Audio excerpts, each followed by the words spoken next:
Vocês lembram da série Sobrenatural? Lembram do primeiro episódio da primeira temporada? O vilão que o Dean e o Sam têm que enfrentar? Na verdade, é a personificação de uma mulher.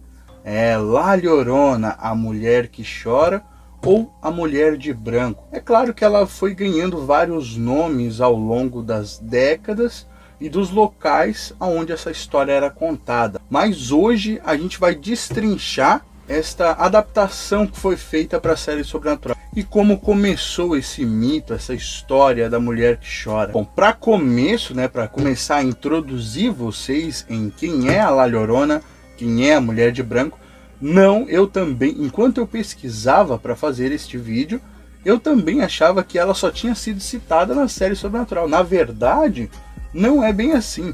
Ela já é retratada na cultura pop no geral há muito tempo mesmo.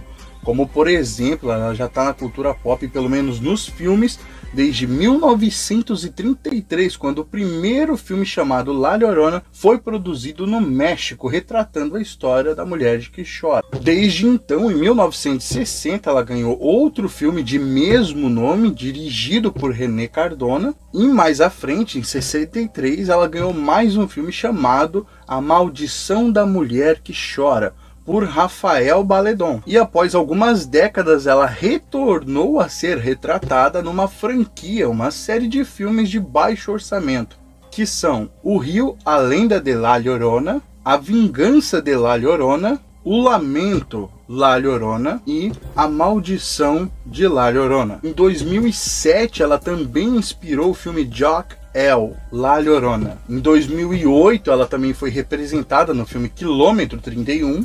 E alguns anos depois, em 2017, o filme Coco, da Pixar, tem um dos personagens que canta a música La Llorona, que é uma música que foi composta pelo cantor Andrés Enestrosa em 1941. Em 2018, o renomado diretor James Wan fez um filme chamado The Curse of La Llorona. No mesmo ano, um diretor guatemalteco, Jairo Bustamante, produziu um filme de nome La Llorona. Foi exibido no Festival Internacional de Toronto em 2019. E a sua última retratação foi no filme The Legend of La Llorona, lançado no ano de 2022 e estrelado pela lenda do cinema Danny Trejo. Programas de TV.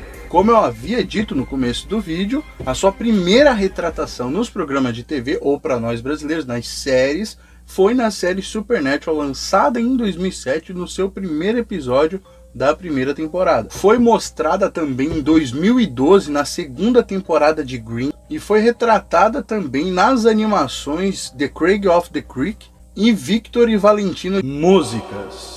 Como eu falei para vocês já, a primeira música baseada na lenda da La Llorona foi composta em 1941 pelo Andrés Enestrosa. Só que essa mesma música foi regravada por diversos outros artistas, por Chavela Vargas, Joan Baez, Lyra Downs, Laza de Silla e até a banda Manic Panic. Literatura. Ela também foi retratada em diversos livros, como In the House of the Scorpion, Ordinary Girls e Paola Santiago e o Rio das Lágrimas. Origem. Mulher que chora vem do folclore pré-hispânico, mas ela é muito associada até ao período pré-colonial, principalmente entre as interações de conquistadores espanhóis e mulheres indígenas. Uma das versões mais conhecidas dessas mulheres é uma mulher que se relacionou com um conquistador espanhol, rico por sinal, e após ele a abandonar, como vingança em um acesso de raiva, ela matou seus 2 filhos. E após se arrepender, acabou tirando sua própria vida e foi condenada a ficar vagando e chorando pela alma de seus filhos. La Malinche. Essa narrativa é muito ligada a uma mulher em específico, La Malinche, ou Marina, seu nome católico. E La Malinche foi uma mulher de origem indígena, especificamente Nahuatl, tribo indígena que habitava as altas planícies mexicanas e algumas áreas da América Central. Ela viveu e morreu entre 1496 e 1551. Não se sabe especificamente o motivo ou a causa da sua morte, mas em vida ela fez parte da tripulação de Hernán Cortés, um conquistador espanhol que ajudou a destronar o Império Azteca de Montezuma II, Tihuanacoatl. Essa lenda é mais popular na América, mais precisamente no México e no sudeste dos Estados Unidos. Os documentos sobre a existência dessa lenda da La Llorona remontam até 1550, mas há teorias e indícios e até mesmo relatos de que ela possa remontar até a mitologia azteca, já que a La Llorona é muito relacionada a Tihuanacoatl, que é a deusa azteca da maternidade e da fertilidade. Tihuanacoatl foi considerada a deusa protetora do povo chamelca e padroeira da cidade Culhuacán. Ela ajudou o deus da vida Quetzalcoatl a criar a raça humana atual, moendo ossos de eras anteriores e misturando eles com o seu sangue. Ela também é a mãe do Mixcoatl, e é aí que vem a semelhança com a La Llorona. Diz a lenda que ela abandonou seu filho Mixcoatl em uma encruzilhada, e arrependida passou a voltar lá, mas quando voltou ele já não estava mais lá.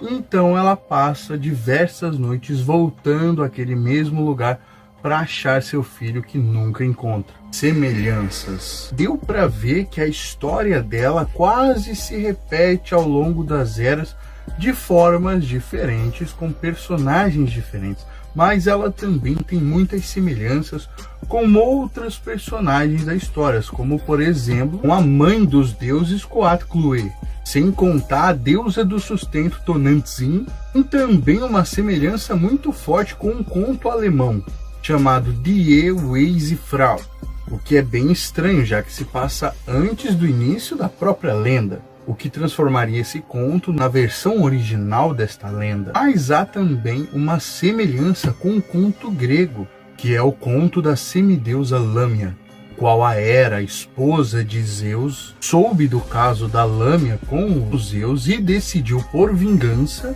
matar os filhos de Lâmia. E por ciúmes, raiva e ódio da perda de seus filhos com Zeus, Lâmia passou a matar os filhos de outras mulheres. Versões. México.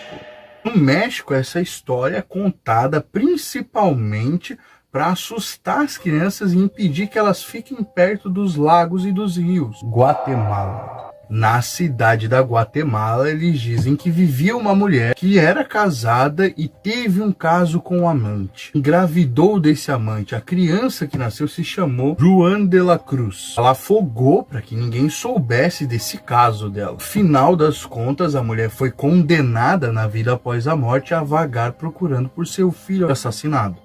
E em todo lugar onde houvesse um rio ou um lago, ela estaria lá procurando pelo seu filho, chamando por ele enquanto chora. Por isso, o apelido La Llorona. Esta lenda foi contada a gerações incontáveis de crianças. A parte que mais deixava as crianças desesperadas eram os gritos da La Llorona. Detalhe peculiar nessa versão guatemalteca é que quando você ouvisse os gritos da Chorona, quanto mais próximos eles parecessem, mais longe ela estaria de você. Quanto mais longe você os ouvisse, quanto mais distante e mais baixo você os ouvisse, significaria que ela estaria muito próxima de você. E caso alguém tivesse o azar de encontrá-la, ela levaria para o mundo dos mortos. Estados Unidos. No sudeste dos Estados Unidos, a versão que era contada era bem semelhante, praticamente para que as crianças não brincassem à noite na rua, nem brincassem perto dos rios e dos lagos. Venezuela. Nessa versão, a história da La Llorona se passa em Llanos venezuelanos e conta uma versão um pouco diferente e peculiar e muito interessante da La Llorona.